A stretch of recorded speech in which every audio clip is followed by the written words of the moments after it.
বাংলাদেশের জাতীয় সংসদ নির্বাচনকে কেন্দ্র করে ভারত থেকে ছড়ানো হচ্ছে বিপুল পরিমাণ ভুয়া তথ্য। এফপি জানিয়েছে, ভুয়া তথ্যের বড় একটি অংশ বাংলাদেশের সংখ্যালঘু সম্প্রদায়ের উপর হামলার দাবিকে কেন্দ্র করে।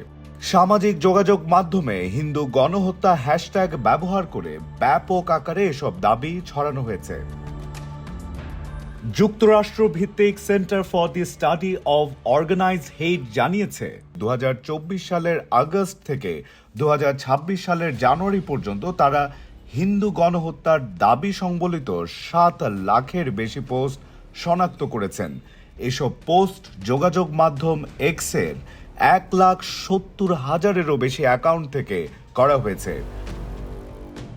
সংস্থাটি এফপিকে জানায়, এসব ভুয়া কন্টেন্টের 90% বেশি ভারতে তৈরি, বাকিগুলো যুক্তরাজ্য, যুক্তরাষ্ট্র ও কানাডা ভিত্তিক হিন্দু জাতীয়তাবাদী নেটওয়ার্কের সঙ্গে যুক্ত।